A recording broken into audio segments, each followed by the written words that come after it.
So this section 5.5 is going to be done in two parts. Part 1 is solving exponential equations, which we'll do in this video, and then part 2 is going to be solving logarithmic equations. First thing I want to mention is that when you're solving exponential equations, you have to recognize that what you're solving is an exponential equation. So what makes something exponential? Well, you'll notice it has an x in the exponent. So as soon as you have an x in the exponent, you know you're talking about an exponential equation.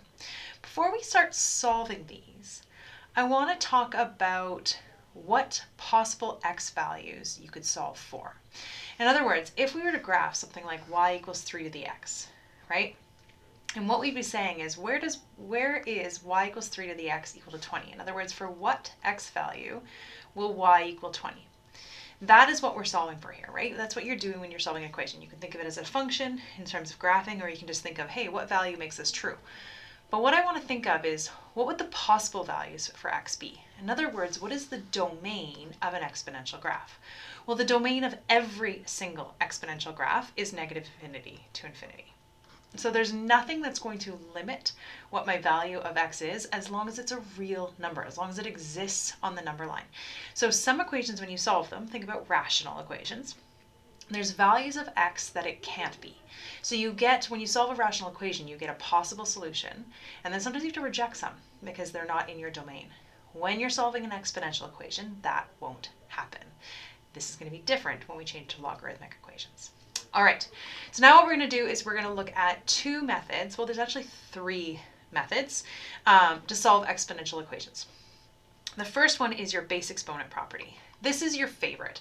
This is like when you go to solve a quadratic equation and it factors nicely, like it's a difference of squares, and you're like, ooh, done, right? And then there'll be other ones where you're like, ugh, I can't factor it, I can't use the square root method, maybe you have to go all the way to the quadratic formula. So same idea here. So when you can use this property, you should.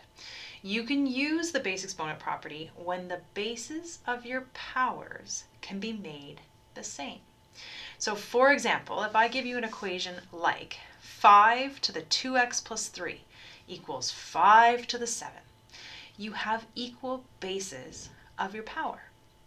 When your bases are the same, and you make sure you have a single power equal to a single power, then you're allowed to drop your bases, right? You can set the exponents as equal. We'll say, what would make 2x plus 3 equal to 7? And now we have a beautiful linear equation we can solve. So we're going to subtract 3 from each side. We end up with 2x is equal to 4, and then we divide by 2, and we end up with x equals 2. So because there is no restrictions on my domain, this should be an answer. So as long as I haven't messed up my math, this is the answer that should make the equation true. There's nothing I need to reject. To check it, you plug in the value for x. So you'd say 5 to the 2 times 2 plus 3, which is 5 to the 7. Yep, that equals 5 to the 7. Done. And you move on. All right, how do we make these harder? Well, what if the bases aren't blatantly obvious? So if you have something like 3 to the 4x minus 1 is equal to 27 to the 2x. Can you make the bases the same? In other words, can you make them the same base raised to a power? Now there's a few ways of doing this, but as I was teaching this morning, I realized that probably the easiest way to do it is to think of, 3 is already a prime factor, right? It's only divisible by itself in 1, so it's not going to go any lower. Whereas 27, if you look at the number 27, if I broke it up into its prime factors, a prime factor that divides evenly into 27 is 3. I'd be left with 9. 9 is 3 times 3. So 27, when broken down into its lowest factors, only has a factors of 3. In fact, 27 is 3 to the 3. So when you're rewriting this, you would say 3 to the 4x minus 1, and then we could write 27 with a base 3.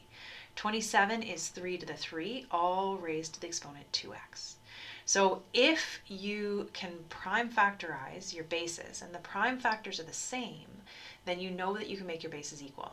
Now, some people don't need to do this whole factoring tree thing. Some people might just look at 27 and be like, oh, 27 is 3 to the 3. Cool. You don't need to do this, right? It's just for those people who are like, I can't really tell. So now what do we do? Well, the rule is you have to have a power equal to a power. And right now I don't have a power equal to a power. I have a power equal to a power raised to an exponent.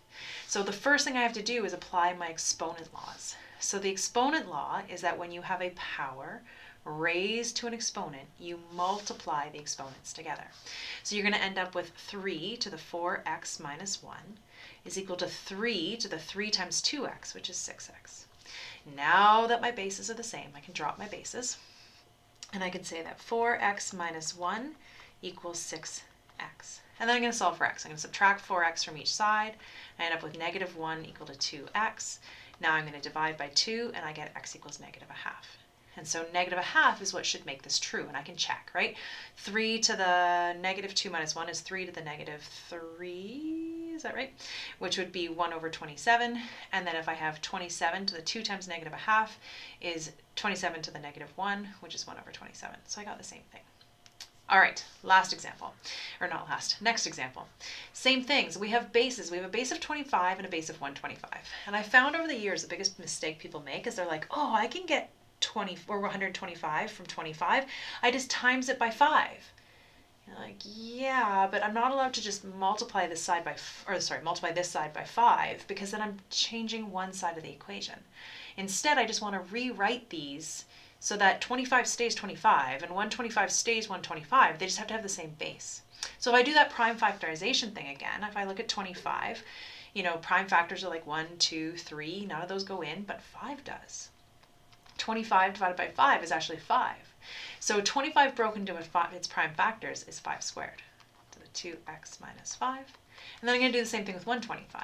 125 is 5 times 25, and then 25 is 5 times 5. So I know that 125 is 5 cubed, all to the 3x. So again, I don't care how you get to 25 being 5 squared and 125 being 5 cubed. I just wanted to show you one way of getting there. Now I want to make it a single power equal to single power, so I have to use my exponent laws. I have a power raised to an exponent, so I'm going to multiply these exponents together. I would end up with 5 to the 4x minus 10 equals 5 to the 9x. Now that I have a power equal to a power, I can drop the bases, a power base 5 equal to a power base 5, I can drop my bases. I would get 4x minus 10 equals 9x. Subtract 4x from each side. I get negative 10 equals 5x. And then I'm going to divide by 5, and I get x equals negative 2. And again, to make sure that this is correct, you plug it in for x in the original equation and see if it makes left side equal to right side. And you can do that with a calculator, right? 25 to the exponent, bracket, 2 times negative 2 minus 5, bracket, and make sure you get the same value as well. You don't have to do it, in your head. Okay. Next level up. So we've been making these harder and harder. So first one, we had the bases were equal. The second one, we had it that one of the bases was good, but the other base needs to turn into the other one. Then we had one where we had to change both bases. Now the step up is that one of my bases is a fraction. We have a base of a 16th and we have a base of an 8. How can I make these that they're the same base? Well, the problem is having a fraction equal to a number is hard. So what if I said, hey, 1 over 16 is the same as 16 to the negative 1? Now at least I've gotten rid of the problem of it being a fraction. So I'm going to say that this is 16 to the negative x is equal to 8 to the 5 minus x. Now I want you to pause the video. Can you make these both the same base? And again, you cannot multiply 8 by 2. Right? Because if you multiply one side, you're changing the value of your equation. So, and there's so many reasons why you couldn't do that, but you can't, okay? So can you find a base? And it might help to do your prime factorization. What is the prime factors of 16? What are the prime factors of 8? Okay, pause the video. So if I looked at 16, 16 divides by 2 to give me 8. 8 divided by 2 is 4. 4 divided by 2 is 2. So I know that 16 can have a base 2. It would be 2 to the 4. Let's check with 8. 8 is 2 times 4. 4 is 2 times 2. So 8 is 2 to the exponent 3. All raised to the 5 minus x. Now I need to make it a power equal to a power, so I'm going to use my exponent laws. I would get 2 to the negative 4x equals 2 to the, now I'm going to distribute the 3 through, so I would get 15 minus 3x. My 3's are not coming out very well today. There we go. Minus 3x. Okay, now that my bases are the same, I can drop my bases, and I get negative 4x equals 15 minus 3x. And now it's up to you how you want to solve this. I'm going to add 3x to both sides, so I get negative x is equal to 15. And then I'm going to divide both sides by negative 1, so I get x equals negative 15, which if I plug that back into my original equation, my left side should equal my right side. All right, last question, last level of difficulty. When you look at this question, do I have a power raised to a power, let alone same bases? Do I have a single power equal to a single power? Well, no, there's this 2 out here. What is the 2 doing? Well, this is 2 times 2 to the exponent 3x plus 2. How could I rewrite this so I have a single base? Well, what I want you to see is that this is 2 to the exponent 1 times 2 to the exponent 3x plus 2 equals 8 to the 6x. So what I want you to see is that when you have the bracket, it means multiply. This is 2 times 2 to the 3x plus 2. And not only is it a 2, but there is an exponent of 1 that's hidden. So now you have to remember the rule. When multiplying powers of the same base, what do you do to the exponents? Right? So if you have something like x squared times x cubed, what would it give you? X squared times x cubed, I would add the exponents to get x to the 2 plus 3. So for here, sorry, let me just delete that so it's not on there. Okay, so for here, this would be 2 to the 1 plus 3x plus 2. So to the exponent 1, I'm adding the other exponent, equal to 8 to the 6x. So now I have a 2 to the exponent 3x plus 3 equal, and now I'm going to make my bases the same. So 8 we already decided was 2 cubed, so that would be equal to 2 cubed to the 6x. And then I'm going to use my exponent laws to say that this is 2 to the 3x plus 3 equal to 2 to the 18x. Now that my bases are the same, I can drop my bases, and I get 3x plus 3 equal to 18x. And then to solve for x, I'm going to subtract 3x from each side. Don't know why all of a sudden I'm just deciding to show the work. And I get 3 equals 15x. Sometimes my pen drags. Equals 15x. And then I'm going to divide both sides by 15. And I get x equals 1 over 5. Or decimal 2.